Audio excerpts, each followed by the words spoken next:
नमस्कार विद्यार्थी मित्रांनो, डिस्कस अबाउट एक्झाम या आपल्या फ्री एज्युकेशन चॅनलमध्ये पुन्हा सर्वांचं स्वागत आहे. आज आपण चालू घडामोडी या विषयावर काही महत्त्वाचे 30 सराव प्रश्न पाहणार आहोत आणि हे सराव प्रश्न तुमच्यासाठी खूप अत्यंत महत्त्वाचे असणार आहे. त्यामुळे हे लेक्चर तुम्ही शेवटपर्यंत नक्की पहा. त्याचप्रकारे हे एकूण सराव प्रश्न 2018 ते 19 या दरम्यान आलेले असतील. त्यामुळे खूप काळजीपूर्वक या प्रश्नांकडे लक्ष द्या. पहिला प्रश्न आहे, धर्म गार्डियन 2018 हा लष्करी युद्ध सराव कोणत्या दोन देशांदरम्यान पार पडला? तर धर्म गार्डियन हा लष्करी युद्ध सराव ए भारत आणि जपान या दोन देशांदरम्यान पार पडला होता. 19वा लाल बहादूर शास्त्री राष्ट्रीय पुरस्काराने नुकतेच कोणाला सन्मानित करण्यात आले? तर 19वा लाल बहादूर शास्त्री राष्ट्रीय पुरस्काराने नुकतेच सी फली एस नरिमन यांना सन्मानित करण्यात आले होते. स्वाईन फ्लू उपचारासाठी मार्गदर्शन तत्त्वे जाहीर करणारे पहिले राज्य कोणते? तर स्वाईन फ्लू उपचारासाठी मार्गदर्शन तत्त्वे जाहीर करणारे पहिले राज्य हे महाराष्ट्र हे आहे. 33वी आशियन शिखर परिषद कोठे पार पडली? तर 33वी आशियन शिखर परिषद ही सिंगापूर या ठिकाणी पार पडली. मुंबई उच्च न्यायालयाच्या मुख्य न्यायाधीशपदी कोणाची नियुक्ती करण्यात आली? महत्त्वाचा प्रश्न आहे. तर मुंबई उच्च न्यायालयाच्या मुख्य न्यायाधीशपदी न्यायमूर्ती नरेश पाटील यांची नियुक्तीही करण्यात आली आहे. देशातील पहिले क्रिप्टोकरन्सी ATM कोठे सुरू करण्यात आले? तर देशातील पहिले क्रिप्टोकरन्सी ATM हे बंगळुरू या ठिकाणी सुरू करण्यात आले. वर्ल्ड इकॉनॉमिक फोरमने जाहीर केलेल्या जागतिक स्पर्धात्मकता अहवालात भारत जगात कितव्या क्रमांकावर आहे? महत्त्वाचा प्रश्न आहे. याच्यावर प्रश्न हा बनू शकतो. तर वर्ल्ड इकॉनॉमिक फोरमने जाहीर केलेल्या जागतिक स्पर्धात्मकता अहवालात भारत जगात 58व्या स्थानावर आहे. लक्षात ठेवा, 58व्या स्थानावर आहे. भारतीय उच्च शिक्षण संस्थांतील संशोधनाला चालना देण्याच्या उद्देशाने केंद्रीय मनुष्यबळ विकास मंत्रालयाने कोणती योजना सुरू केली आहे? तर भारतीय उच्च शिक्षण संस्थातील संशोधनाला चालना देण्याच्या उद्देशाने केंद्रीय मनुष्यबळ विकास मंत्रालयाने स्पार्क या योजनेची सुरुवात ही केलेली आहे. राष्ट्रीय बाल हक्क संरक्षण आयोगाची स्थापना केव्हा करण्यात आली आहे? तर राष्ट्रीय बाल हक्क संरक्षण आयोगाची स्थापना ही मार्च 2007 मध्ये करण्यात आलेली आहे. खालीलपैकी कोणाला नुकतेच सर्वोत्कृष्ट महिला संसद पुरस्काराने सन्मानित करण्यात आले? तर खालीलपैकी नुकतेच सर्वोत्कृष्ट महिला संसद पुरस्काराने मुथुवेल करुणानिधी कनिमोझी यांना सन्मानित करण्यात आले.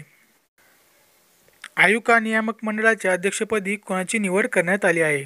तर आयुका नियामक मंडळाच्या अध्यक्षपदी के कस्तुरीरंगन यांची नियुक्तीही करण्यात आलेली आहे. उपराष्ट्रपती व्यंकय्या नायडू यांनी चॅम्पियन ऑफ चेंज, लक्षात ठेवा, चॅम्पियन ऑफ चेंज या पुरस्काराने नुकतेच कोणाला सन्मानित करण्यात आले? तर उपराष्ट्रपती व्यंकय्या नायडू यांनी चॅम्पियन ऑफ चेंज या पुरस्काराने नुकतेच बीरेन सिंग यांना सन्मानित करण्यात आले. विदा करंदीकर जीवन गौरव पुरस्काराने कोणाला सन्मानित करण्यात आले? तर विदा करंदीकर जीवन गौरव पुरस्काराने महेश एल कुंचवार यांना सन्मानित करण्यात आले. अंदमान निकोबार समूहातील कोणत्या बेटाचे नामकरण नेताजी सुभाषचंद्र बोस बेट म्हणून केलेले आहे? तर अंदमान निकोबार समूहातील रॉस बेट या बेटाचे नामकरण नेताजी सुभाषचंद्र बोस बेट असे केलेले आहे.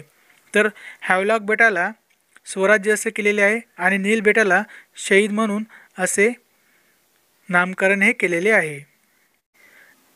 एस राजीव यांची कोणत्या बँकेच्या मुख्य कार्यकारी अधिकारी म्हणून नियुक्तीही करण्यात आलेली आहे? महत्त्वाचा प्रश्न आहे. तर एस राजीव यांची नुकत्याच बँक ऑफ महाराष्ट्र या बँकेच्या मुख्य कार्यकारी अधिकारी म्हणून नियुक्तीही करण्यात आलेली आहे. 2 ते 14 डिसेंबर दरम्यान संयुक्त राष्ट्र फ्रेमवर्क कन्व्हेन्शनची 24वी परिषद कोठे पार पडली? महत्त्वाचा प्रश्न आहे. तर 2 ते 14 डिसेंबर दरम्यान संयुक्त राष्ट्र फ्रेमवर्क कन्व्हेन्शनची 24वी परिषद ही बी. पोलंड या ठिकाणी पार पडली. राष्ट्रीय कौशल्य विकास महामंडळाचे अध्यक्ष म्हणून कोणाची नियुक्तीही करण्यात आली? तर राष्ट्रीय कौशल्य विकास महामंडळाचे अध्यक्ष म्हणून एम नाईक यांची नियुक्तीही करण्यात आली. अमेरिकेच्या फोर्ब्स मासिकाने जाहीर केलेल्या 2018च्या जगातील सर्वाधिक शक्तिशाली व्यक्तीच्या यादीत पंतप्रधान नरेंद्र मोदी यांचा कितवा क्रमांक आहे? तर त्यांचा क्रमांक हा 9वा आहे. लक्षात ठेवा, 9वा क्रमांक.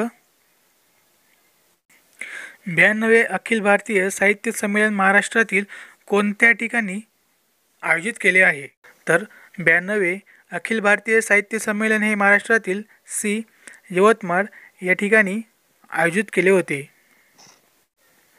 भारतामध्ये इंडियन सायन्स काँग्रेसचे आयोजन कोणत्या सालापासून केले जाते? तर भारतामध्ये इंडियन सायन्स काँग्रेसचे आयोजन हे 1914 या सालापासून केले जाते. राष्ट्रीय किसान दिवस म्हणून कोणता दिवस साजरा केला जातो? तर राष्ट्रीय किसान दिवस म्हणून 23 डिसेंबर हा दिवस राष्ट्रीय किसान दिवस म्हणून साजरा केला जातो. भारतातील पहिले संगीत संग्रहालय कोणत्या राज्यात सुरू करण्यात आले आहे? तर भारतातील पहिले संगीत संग्रहालय हे तामिळनाडू या राज्यात सुरू करण्यात आलेले आहे.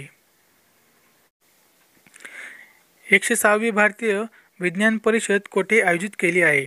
तर 106वी भारतीय विज्ञान परिषद ही पंजाब या ठिकाणी आयोजित केलेली आहे.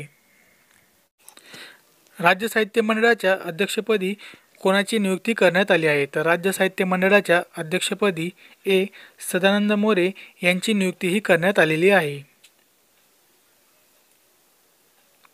भारतातील 25वे उच्च न्यायालय कोणत्या राज्यात 1 जानेवारी 2019 पासून सुरू होत आहे? तर भारतातील 25वे उच्च न्यायालय हे आंध्र प्रदेश या राज्यामध्ये 1 जानेवारी 2019 पासून सुरू करण्यात आलेले आहे. आसाम राज्यात ब्रह्मपुत्रा नदीवर बांधण्यात आलेल्या बोगीबील या दुमजली पुलाची लांबी किती आहे? तर आसाम या राज्यात ब्रह्मपुत्रा नदीवर बांधण्यात आलेल्या बोगीबील या दुमजली पुलाची लांबी ही 9.94 किलोमीटर एवढी आहे.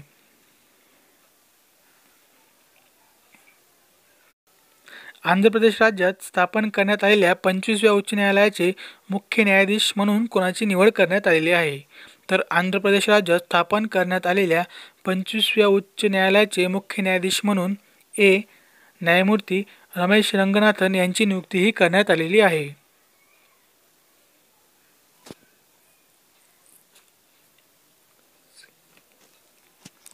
माजी पंतप्रधान अटल बिहारी वाजपेयी यांचा 25 डिसेंबर हा जन्मदिवस कोणता दिवस म्हणून साजरा केला जातो?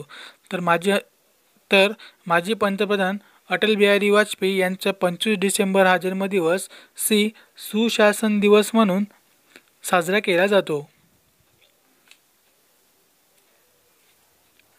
राजीव गांधी यांचा भारतरत्न पुरस्कार काढून घ्या असा प्रस्ताव भारतातील कोणत्या राज्यातील विधानसभेत मंजूर केलेला आहे? तर राजीव गांधी यांचा भारतरत्न पुरस्कार काढून घ्या असा प्रस्ताव भारतातील दिल्ली या विधानसभेत मंजूर केलेला आहे. पाकयोंग हे भारतातील 100वे विमानतळ कोणत्या राज्यात कार्यरत होत आहे? तर पाकयोंग हे भारतातील 100वे विमानतळ हे सिक्कीम या राज्यात कार्यरत होत आहे. ठीक आहे.